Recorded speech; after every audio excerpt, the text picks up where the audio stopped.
Bem-vindo à Sala Pastoral. Eu sou o pastor Alejandro Ninauaman e este é o nosso podcast. Gostaria de agradecer por se juntar a nós hoje. O meu sonho é que sejamos uma igreja organizada para amar e servir, e espero que esta mensagem o inspire e motive a dar o próximo passo em sua jornada com Cristo. Esta é uma série de 21 episódios, onde leremos juntos o livro Primeiro o Reino, de Josanã Alves. Olá, eu sou o pastor Josanã Alves, autor do livro Primeiro o Reino, e hoje eu quero compartilhar com você a leitura da conclusão do livro. Que regozijo haverá quando os remidos se encontrarem com os que se preocuparam em seu favor e o saudarem. Ellen G. White. Quando eu perseguia o dinheiro, nunca tinha o suficiente, mas quando eu concentrei minha vida em doar e ajudar, me tornei próspero. Wayne Dyer. Abignal Vorku é um experiente bibliotecário-chefe da Faculdade União do Pacífico, uma instituição adventista na Califórnia. No entanto, sua vida nem sempre foi cercada por livros. Ele nasceu na zona rural da Etiópia e aos 7 anos de idade tornou-se um pastor de ovelhas. Aos 12 anos, sua obrigação diária era vigiar o rebanho da família. Sua família sobrevivia principalmente da lavoura. Por isso, após os 12 anos de idade, ele aprendeu a arar, plantar e colher. O trabalho era extenuante. Eles literalmente viviam do suor do rosto. Não era uma questão de escolha, mas de sobrevivência. Entretanto, aos 15 anos, ele sofreu um terrível acidente que o cegou e desfigurou seu olho esquerdo. Os melhores profissionais de saúde da aldeia tentaram ajudá-lo, mas nada funcionou.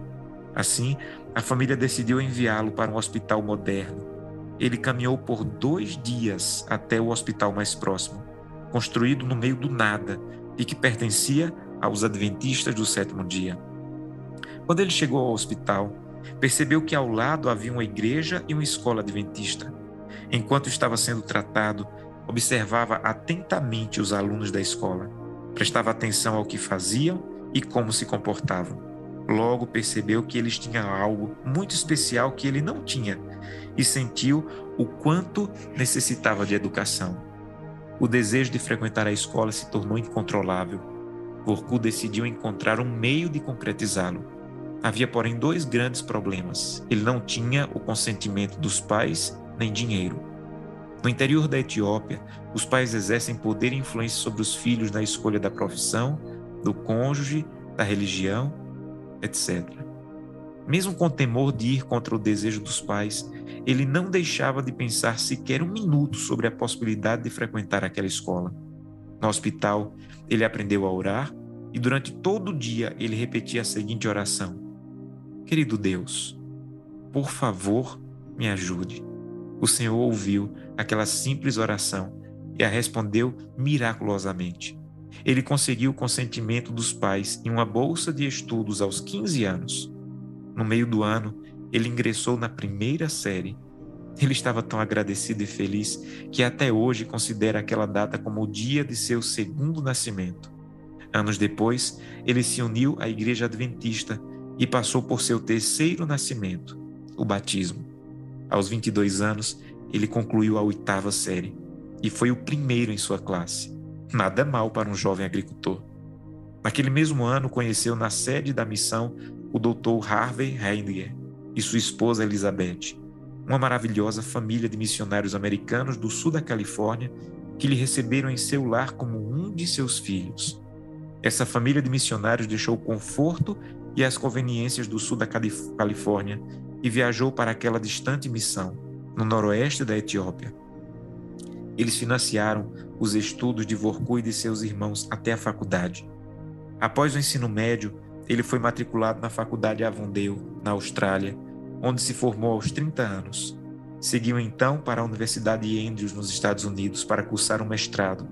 Casou-se aos 36 anos e tornou-se pai aos 40. Toda a vida foi transformada pela atitude de generosidade e bondade por parte da família Heidegger.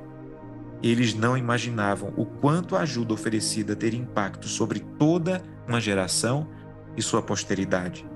Geralmente é isso que acontece com nossas atitudes de fidelidade.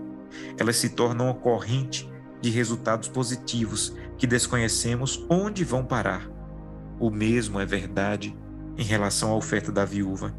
Leia com atenção a seguinte citação: a viúva pobre, que entregou suas 2 moedas na tesouraria do Senhor, não teve a completa proporção do seu ato.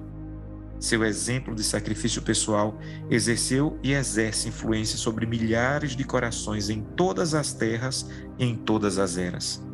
Tem trazido para o tesouro de Deus dádivas de nobres e humildes, ricos e pobres. Tem ajudado a manter missões, estabelecer hospitais, alimentar famintos, vestir os nus, curar os doentes e pregar o evangelho aos pobres. Multidões têm sido abençoadas pelo seu ato de desprendimento. E no dia de Deus, ela verá os resultados de todas essas áreas de influência. Essa citação é extraordinária. Ela me faz viajar no tempo, imaginar a quantidade de sermões que já foram pregados sobre a atitude da viúva e suas 2 moedinhas. Imagino quantas pessoas saíram da infidelidade para a fidelidade por causa do exemplo dela e penso nos imensos recursos destinados à causa da salvação pelos corações tocados por essa história. Já vimos ao longo desse livro que a fidelidade não é uma moeda de troca pelos benefícios de Deus.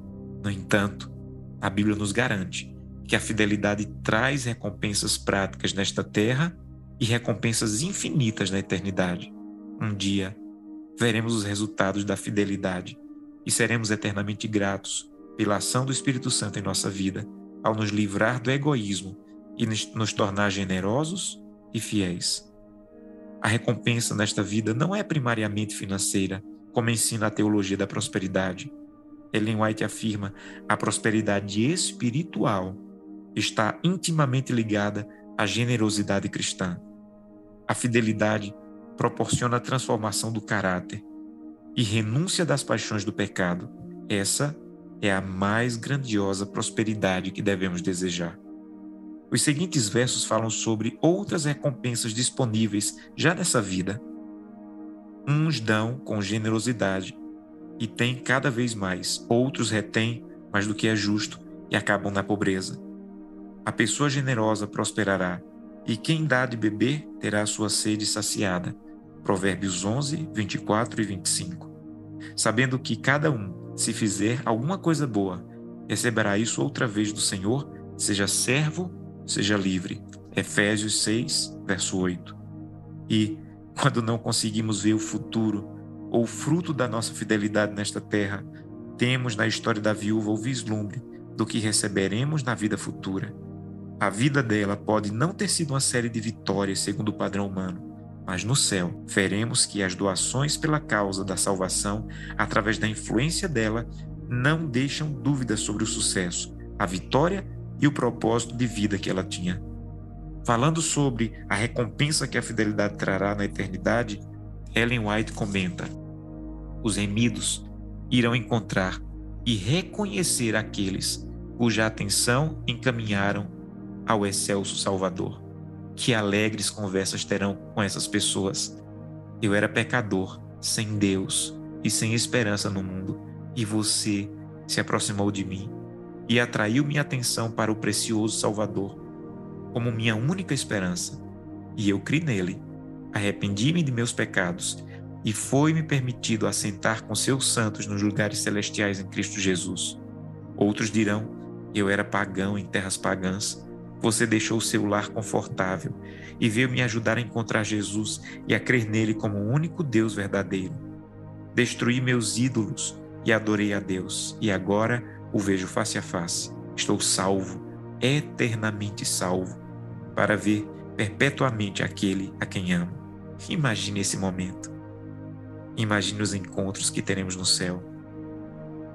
Naquele momento, compreenderemos plenamente o que é prosperidade. Veremos que fizemos o melhor em nossa existência passageira na terra. Não teremos nenhum remorso por ter colocado tudo o que éramos e possuíamos à completa disposição de Deus e sua causa. No entanto, precisamos despertar que esses encontros celestiais serão a colheita do que estamos fazendo hoje. Precisamos nos envolver completamente com a causa e começar a desfrutar dos vislumbres de alegria que sentiremos no lar eterno. Há alguns anos, pude sentir um pouco dessa alegria. Em 2001, realizei uma série evangelística na cidade de Teresina, Piauí. Era meu 3º ano na faculdade de teologia, e aquele evangelismo fazia parte da formação acadêmica. No entanto, encarei aquele momento como a confirmação do meu chamado para ser um pastor e me dediquei completamente àquela missão. Foram dias incríveis ao sentir o Espírito Santo tocar vidas e levá-las ao arrependimento. Várias pessoas entregaram a vida a Cristo através do batismo. Entre as pessoas batizadas estava uma jovem senhora que, após os estudos, tomou a decisão de publicamente declarar seu desejo de seguir a Cristo e a sua verdade. Aquele era um batismo muito especial, pois ela estava nos últimos meses de gestação. Após o evangelismo, eu retornei para o último ano da faculdade e em seguida me tornei um pastor. A correria da vida não me permitiu retornar a Teresina, até que 15 anos depois, fui convidado para pregar em um concílio de pastores naquela cidade. Imediatamente, senti o desejo de encontrar um espaço entre os compromissos e visitar aquela querida igreja. Combinei que iria visitá-los em uma quarta-feira à noite. Foi um encontro emocionante. Revi pessoas queridas que tive o privilégio de conduzir a Cristo e a verdade. E após o sermão, uma jovem me procurou e fez uma pergunta que sempre desafia a memória de um pastor. Ela me disse: pastor, o senhor se lembra de mim? Eu pedi desculpas e respondi que não me lembrava dela. Ela sorriu e respondeu: seria impossível o senhor se lembrar. Eu estava dentro da barriga da minha mãe quando ela foi batizada. Hoje, também estou na igreja e participo ativamente do evangelismo da Missão Caleb. Aquilo que você fez por minha família, estou fazendo por outras famílias. Não tenho palavras para descrever o que eu senti. Não era apenas a emoção do momento, mas a emoção de imaginar encontros como aqueles durante toda a eternidade. Diante daquela igreja, mais uma vez decidi entregar meus dons, influência, recursos, capacidades, enfim, minha vida, para que outras vidas fossem salvas e transformadas pelo poder do Evangelho. Amo ouvir histórias, e isso é uma das coisas que me fascina ao pensar na eternidade. Ouviremos histórias verdadeiras e impressionantes. Eu me imagino acompanhando aquela viúva no céu, apenas para ver pessoas se aproximando dela e contando as decisões que tomaram a partir de sua história registrada em 4 versículos bíblicos. Quero conhecer a história de pessoas que foram ajudadas, alimentadas e vestidas como resultado da influência da história dela. Quero ouvir sobre os hospitais e as missões que foram estabelecidas como influência direta da atitude dela. Mas, acima de tudo, quero ser uma das pessoas que contará a ela o que aconteceu em meu coração e quais atitudes tomei pelo impacto que a vida dela exerceu sobre mim. Você quer se juntar a mim e formar o fã-clube celestial da Viúva de Jerusalém? Vamos juntos, será emocionante. Este é o último capítulo da nossa jornada. Na introdução, eu disse que esperava que a leitura desse livro fosse uma bênção para o seu crescimento espiritual e que sua vida fosse impactada pela história dessa simples viúva de Israel. Espero que isso tenha acontecido em sua vida, como aconteceu na minha. Não sei se você concorda comigo, mas a história dessa humilde viúva de Israel é como um oásis no deserto. A atitude de fidelidade e generosidade em meio às ofertas não espirituais e ostentosos é como uma linda flor que nasce em meio à lama. Após tudo o que estudei e escrevi sobre a vida dela, continuo profundamente tocado com o fato de uma mulher solitária que havia perdido o marido e cujos recursos eram escassos, tenha sido usada tão poderosamente por Deus para deixar marcas tão profundas em minha vida. Ela encontrou força e conforto em Deus e decidiu expressar isso através de uma entrega completa. Ela foi percebida pelo Mestre, sua memória foi imortalizada, sua ação se tornou uma inspiração para a igreja em todos os tempos. Seu exemplo foi seguido por milhares de cristãos conhecidos e desconhecidos, e a cada ato de entrega completa, o nome de Cristo foi glorificado. Cristãos conhecidos como John Wycliffe, Jerônimo, Martinho Lutero, Bonhoeffer, ou desconhecidos como eu, você e o Sr. Haim. Permita-me concluir com essa história. No vilarejo Siem Reap, no Camboja, Haim e sua família foram capturados por soldados do regime comunista do país. Sua sentença era a morte, e seu crime era ser um fiel seguidor de Jesus Cristo. Ele havia ensinado sua família sobre entrega e fidelidade completas a Deus. E essa era a hora da prova. A família aprisionada passara a noite acordada, confortando-se e orando uns pelos outros enquanto permaneciam amarrados juntos debaixo de algumas árvores. Na manhã da execução, todos foram levados para o campo de extermínio. Haim pediu aos guardas alguns minutos para se juntar à sua família em um último momento de oração, e de mãos dadas, ao lado da cova onde seriam jogados, ele suplicou a Deus que os guardas e todos os que estavam observando de longe se arrependessem e crescem no Evangelho. Naquele momento, um dos filhos de Haim entrou em pânico e correu em direção à selva, desaparecendo entre os arbustos. O pai se levantou e, com autoridade, pediu aos guardas para não perseguirem o menino e permitirem que ele o chamasse de volta.